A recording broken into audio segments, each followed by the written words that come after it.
Terima kasih pemirsa, Anda masih bersama kami di Berita Satu Pagi. Ini kalau berbicara soal limbah, limbah kan adalah salah satu masalah yang mengancam lingkungan. Namun di tangan Cassandra Damayanti, limbah dapat diubah menjadi material bangunan yang inovatif.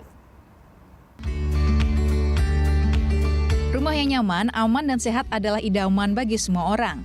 Rumah yang ramah lingkungan pun menjadi poin tambahan bagi masyarakat yang sadar akan keberlanjutan lingkungan.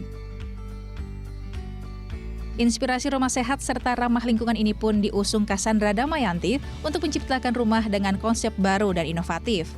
Cassandra yang sarjana arsitektur ini menciptakan rumah berbahan bangunan ramah lingkungan namun tetap nyaman ditinggali penghuninya.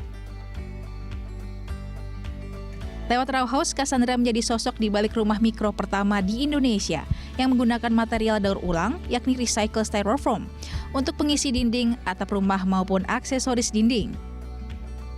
Selain itu, ia juga menggunakan sampah puntung rokok sebagai campuran beton. Iya, itu dia ya. Dan untuk mengetahui lebih lanjut konsep hunian ramah lingkungan ini, kita sudah terhubung dengan inisiatornya nih, yakni Cassandra Damayanti yang sudah bergabung via Zoom. Selamat pagi Mbak Sandra, apa kabar? Selamat pagi, baik, Baik, alhamdulillah. alhamdulillah. Semoga pemirsa di rumah juga dalam keadaan baik. Ini berbicara soal rumah ramah lingkungan. Sebenarnya tadi kita sudah lihat ya di paket pengantar tadi di awal bagaimana konsep yang kemudian dibangun oleh Mbak Sandra. Tapi saya ingin tahu lebih lanjut nih Mbak Sandra. Sebetulnya konsep ramah lingkungan ini, hunian yang ramah lingkungan ini sebetulnya seperti apa sih? Iya, mungkin sedikit background juga ya, karena saya background-nya di bidang arsitektur dan juga di bidang konstruksi. Kami kan sadar gitu, bahwa nggak dapat dipungkiri kalau pembangunan itu bisa berpotensi merusak lingkungan nih kalau misalkan kita tidak perhatikan dengan baik, mulai dari proses perencanaannya hingga pembangunan. Dan kalau misalkan dalam proses konstruksi itu kan kita menggunakan banyak sumber daya alam dan energi ya, gitu. Coba sadar nggak sih seberapa banyak gunung-gunung yang mungkin dikeruk habis untuk diambil pasirnya, atau berapa banyak pohon yang ditebang secara tidak bertanggung jawab untuk digunakan sebagai material bangunan gitu, atau berapa banyak nih sisa sampah konstruksi yang dihasilkan. Nah, kalau misalkan metode pembangunan yang selama ini dilakukan ini itu tidak diubah gitu ya, kita bisa-bisa tidak dapat menikmati kekayaan alam maupun keindahan alam nantinya gitu. Jadi kan konsepnya keberlanjutan hidup kita di masa yang akan datang kan. Nah, berangkat dari situ mungkin konsep mengenai rumah yang ramah lingkungan itu kami mencoba untuk menggunakan material alternatif atau metode konstruksi lain yang lebih ramah lingkungan. Jadi dari pemakaian materialnya gitu juga tidak berlebih-lebihan gitu, atau dalam bahasa sekarang seperti overconsumption, lebih efisien, dan juga bisa tetap menunjang kegiatan sehari-hari gitu, tapi meminimalisir penggunaan sumber daya alam yang supaya tidak berlebihan, maupun bisa meminimalisir akumulasi sampah, dan juga bisa memaksimalkan kualitas hidup dari manusia dan juga lingkungannya, kurang lebih seperti itu. Oke, nah kalau berbicara soal ini ya, step by step mungkin ya. Jadi apa sih sebetulnya yang dilakukan oleh Mbak Sandra kemudian pada saat membangun rumah atau hunian ini? Step by stepnya seperti apa? Limbahnya diambil dari mana? Kemudian juga setelah itu apa yang dilakukan? Ini seperti apa Mbak Sandra, bisa diceritakan? Sebetulnya dari mulai awal perencanaan dulu ya. Jadi kalau misalkan membuat rumah itu kita mendesain dulu kan, bagaimana supaya bisa memaksimalkan, desainernya itu bisa memaksimalkan kayak pencahayaan alami atau penghawaan alami gitu, supaya nanti pas digunakannya itu bisa menghemat energi, misalkan seperti itu dari proses desainnya. Dan gimana kita mendesain bangunan itu supaya bisa meminimalisir buangan-buangan atau sampah-sampah material yang tidak digunakan kembali gitu. Kadang kan kita kalau misalkan bikin bangunan gitu, modul material yang ada itu bisa tidak sesuai dengan di pasaran, sehingga jadi ada potongan lebih nih atau sisa yang ujung-ujungnya jadi dibuang atau berakhir ke TPA. Itu jadi kita coba desain dari awal supaya meminimalisir sampah konstruksi. Nah, kedua, sebetulnya mungkin kita juga belum memproduksi material daur ulangnya itu sendiri. Kami mencoba berkolaborasi dengan berbagai macam pihak yang sudah melakukan riset juga untuk material daur ulang yang digunakan gitu. Jadi bekerja sama dengan partner-partner kami itu juga bekerja sama mungkin dengan bank sampah untuk mengumpulkan materialnya gitu, atau mungkin dari pihak-pihak bisnis lain yang bisa digunakan kembali sampahnya dan didaur ulang kembali menjadi sesuatu material yang lebih bermanfaat, khususnya untuk material bangunan gitu.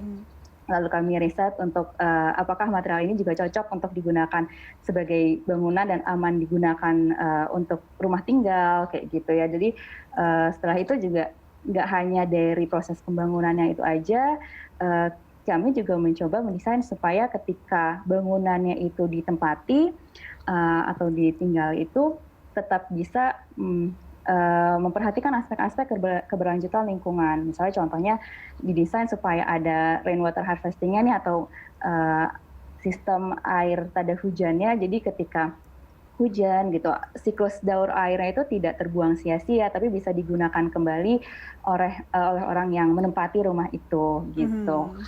Luar biasa, Mbak Sandra. Tapi saya penasaran nih, jadi kalau misalnya dari limbah gitu ya, kemudian diolah jadi material bangunan, itu sebenarnya butuh waktu berapa lama sih, Mbak?